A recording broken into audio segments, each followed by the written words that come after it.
Muy buenos días, hermanos, hermanas. Eh, También buenos días a todas las personas que nos van a estar viendo a través de las redes sociales. Hoy día, 10 de marzo, siendo las 6:04, comenzamos nuestro devocional matutino que está o se encuentra en Salmos 28, verso 8. Voy a leer desde el siete y el 8, que dice así: El Señor es mi fuerza y mi escudo, en Él confía mi corazón y soy socorrido, por tanto mi corazón se regocija y le daré gracias con mi cántico. El Señor es la fuerza de su pueblo y Él es defensa salvadora de su ungido. Bien. Luego vuelvo a leer el 8. El Señor es la fuerza de su pueblo y Él es defensa salvadora de su ungido. Bien, como primera parte, dice, el Señor es la fuerza de su pueblo. El salmista aquí recuerda una verdad fundamental para el pueblo de Israel. El Señor es su fortaleza. Sin embargo, lo más básico, tal vez lo más esencial, no siempre es lo más fácil de recordar ni tampoco de vivir, hermanos. En este lenguaje bíblico, fortaleza significa fuente de poder, protección, sostén. Y cuando Dios es la fortaleza de Israel, Él la sostiene, Él la protege, Él la capacita. Como resultado de esa fortaleza divina, el pueblo puede experimentar liberación, experimenta victoria frente a sus enemigos. Vamos a ver algunos ejemplos rápidamente. ¿Ya? Pero por esta razón, en muchos relatos del Antiguo Testamento, la victoria militar funciona como una especie de manifestación visible de esa fortaleza. Dios fortalece y esa fortaleza se expresa en salvación, liberación o triunfo. Entonces, cuando el pueblo fue fortalecido, les traigo solo dos ejemplos. Fortalecido por Dios, por ejemplo, frente al Mar Rojo en Éxodo 14. Recordamos que Dios peleó por ellos, ¿cierto?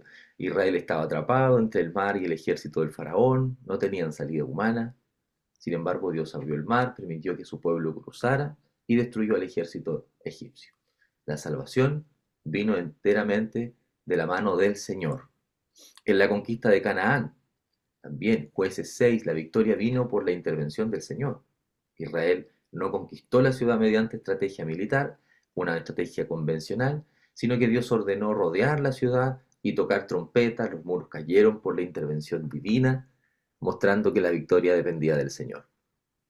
El Señor fortaleció al pueblo en estas situaciones, pero también el pueblo olvidó, por eso decía en el inicio de este devocional que algo a veces tan esencial no necesariamente es fácil vivirlo. El pueblo también olvidó, por ejemplo, en el desierto, cuando temieron y murmuraron en Números 14. Después de oír el informe de los espías, el pueblo temió a los cananeos y quiso volver a Egipto. Olvidaron que Dios ya los había liberado y prometido, y le había prometido la tierra. Olvidaron que Dios había sido su fortaleza. Cuando buscaron seguridad en ídolos, en Jueces 2, tras la muerte de una generación fiel, el pueblo abandonó al Señor y sirvió a otros dioses. Al olvidar a Dios como su fortaleza, terminaron bajo opresión de naciones vecinas. Entonces, una verdad tan esencial como que Dios es la fortaleza de su pueblo a veces puede ser difícil también de vivir. Hoy Dios también es la fortaleza de su pueblo. Hoy Dios es la fortaleza de su iglesia. Dios es nuestra fortaleza y debemos recordar eso. Entonces, te invito a todas las personas que están conectadas hoy día a pensar en una circunstancia en la que tal vez necesitaste ayuda, alguna enfermedad, tal vez problemas laborales, económicos, y que luego viste la mano del Señor dándote esa ayuda, ese aliento, fortaleciéndote. Es importante que podamos traer también a nuestra memoria aquellas circunstancias y por supuesto adorar al Señor por eso. Ahora, no siempre Dios fortalece a su siervo para triunfar externamente, sino para sostener los medios también de debilidades, de desánimos o del mismo sufrimiento. ¿Ya? La fortaleza de Dios no siempre se ve como una victoria visible, muchas veces se manifiesta como gracia que sostiene, fe que permanece, que continúa incluso en la debilidad de nosotros, de las personas, de su pueblo. En esos momentos se hace evidente que la fuerza no proviene del creyente, sino que proviene del Señor. Y aquí traigo otro ejemplo, dos ejemplos más. Elías en el desierto. Después de la victoria en el Carmelo, Elías huye por miedo de Jezabel y desea morir incluso. Tratemos de ponernos un poquito en su lugar. ¿Ya? Esto no es solamente color de rosa. Dios, siempre tengo a un gran Dios detrás de mí, fortaleciéndome y gano todas las batallas y lo declaro en el nombre del Señor y siempre voy a ser, ¿cierto?, victorioso. No, no funciona así. La no funciona así, hermano, perdón, la fortaleza de parte del Señor. Dios no le da una victoria pública, sino que lo fortalece con descanso, con alimento, con su palabra. La fortaleza divina se manifiesta en restaurarlo interiormente para seguir su misión. Segundo y último ejemplo acá. Jesús fortaleciendo a Pedro, en Lucas 22, 31 al 32. Jesús advierte a Pedro que será probado y que lo negará. Sin embargo, ora para que su fe no falte. Pedro cae, pero es sostenido y luego es restaurado. La fortaleza divina actúa preservando su fe, no evitando la caída momentánea. Entonces, una segunda reflexión. Dios sigue siendo la fortaleza de su pueblo. La pregunta es, queridos hermanos, ¿estamos viviendo como si realmente lo fuera? ¿O estamos buscando seguridad en otras cosas? La segunda y última parte de este verso dice, y él es defensa salvadora de su ungido. Aquí la expresión añade una dimensión más específica. Dios no solo es la fortaleza general de un pueblo, sino también la defensa salvadora de su ungido. En este contexto original, ungido se refería principalmente al rey de Israel, el que había sido apartado y consagrado por Dios para gobernar al pueblo. El bienestar del rey obviamente estaba estrechamente ligado con el bienestar de la nación. Y teológicamente este lenguaje también apunta más allá del rey inmediato que tenía Israel. Apunta hacia el Mesías, al ungido definitivo. Y en ese sentido el Salmo anticipa la obra de Cristo a quien Dios sostuvo y finalmente vindicó. Y aquí estoy ya finalizando.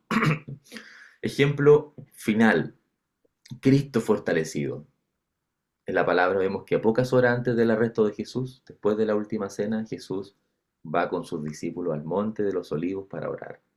Jesús se aparta de ellos y llora, ¿cierto? Padre, si quieres pasa de mí esta copa, pero no se haga mi voluntad, sino la tuya. Jesucristo comienza a experimentar agonía. Aquí se ve esa profunda angustia del momento. Jesús contempla el sufrimiento que vendrá, la cruz, el juicio, pero al mismo tiempo se somete plenamente a la voluntad del Padre.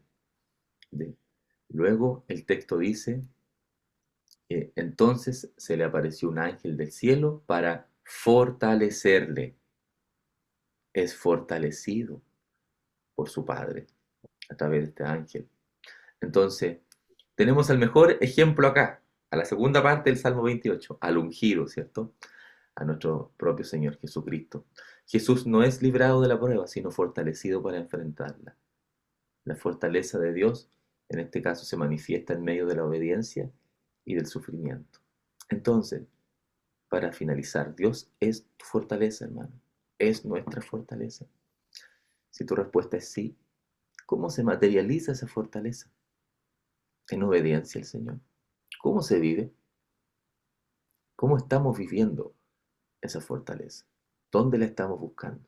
¿Cuál es la fuente de nuestra fortaleza?